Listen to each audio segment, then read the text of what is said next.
What is Bitcoin? What does Bitcoin do? Why is it revolutionary? This is by far the best Bitcoin explanation video of all time.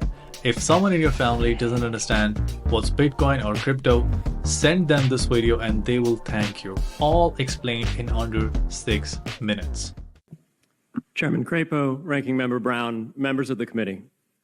Thank you for the opportunity to speak with you today. My name is Peter Van Valkenburg, and I'm the Director of Research at Coin Center, an independent nonprofit focused on the public policy issues affecting cryptocurrency and public blockchain networks. What is Bitcoin? Bitcoin is the world's first cryptocurrency, and it works because of the world's first public blockchain network. What does Bitcoin do? It's simple. It lets you send and receive value to and from anyone in the world using nothing more than a computer and an internet connection. Now, why is it revolutionary? Because unlike every other tool for sending money over the internet, it works without the need to trust a middleman. The lack of any corporation in between means that Bitcoin is the world's first public digital payments infrastructure. And by public, I simply mean available to all and not owned by any single entity. Now, we have public infrastructure for information, for websites, for email. It's called the internet. But the only public payments infrastructure that we have is cash, as in paper money. And it only works in face-to-face transactions. Before Bitcoin, if you wanted to pay someone remotely over the phone or the internet, then you could not use public infrastructure. You would rely on a private bank to open their books and add a ledger entry that debits you and credits the person you're paying. And if you both don't use the same bank, well, then there'll be multiple banks and multiple ledger entries in between. With Bitcoin, the ledger is the public blockchain, and anyone can add an entry to that ledger, transferring their Bitcoins to someone else. And anyone, regardless of their nationality, race, religion, gender, sex, or creditworthiness, can for absolutely no cost create a Bitcoin address in order to receive payments digitally.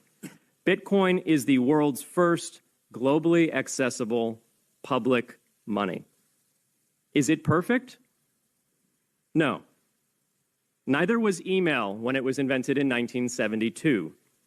Bitcoin's not the best money on every margin. It's not yet accepted everywhere. It's not used often to quote prices, and it's not always a stable store of value.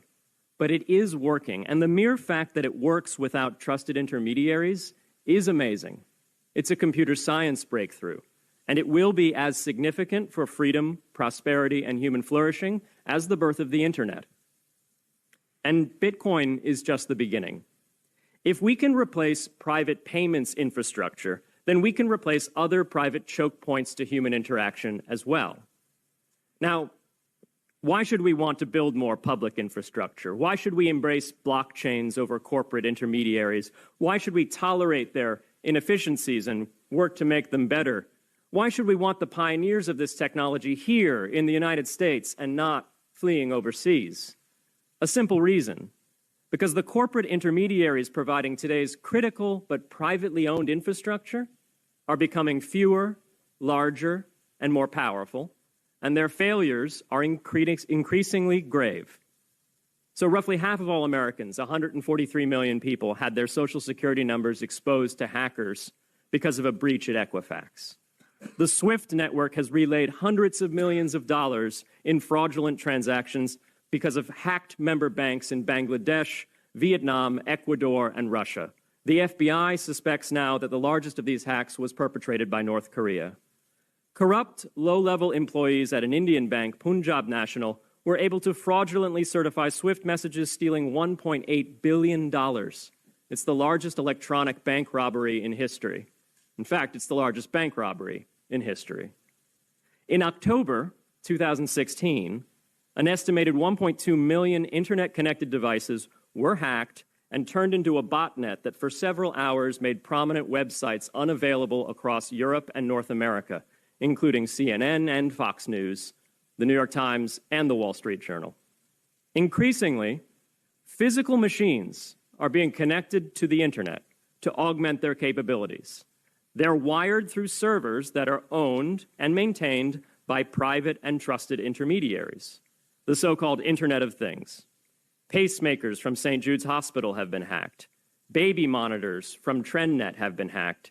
And Jeeps from Jeep have been hacked to the point where they can be remotely commandeered and driven off the road. Now, those vulnerabilities are inescapable in systems that have single points of failure. It doesn't matter if the point of failure is a corporation or if it's a government. There shouldn't be a single point of failure. Similar choke points existed before the internet. If you wanted to deliver a message, you'd have to go through one of 3 television broadcasters or a handful of newspapers. Private corporations are essential, but no critical infrastructure should rely on 1 or 2. The internet removed single points of failure in communications infrastructure and ushered in a wave of competition among new media corporations building on top of its public rails. Blockchains can similarly disintermediate critical payments and IoT infrastructure. The technology is not yet ready to answer all of those questions today, but it is our best hope. And as with the internet in the 1990s, we need a light-touch, pro-innovation policy to ensure that these innovations flourish in America for the benefit and security of all Americans.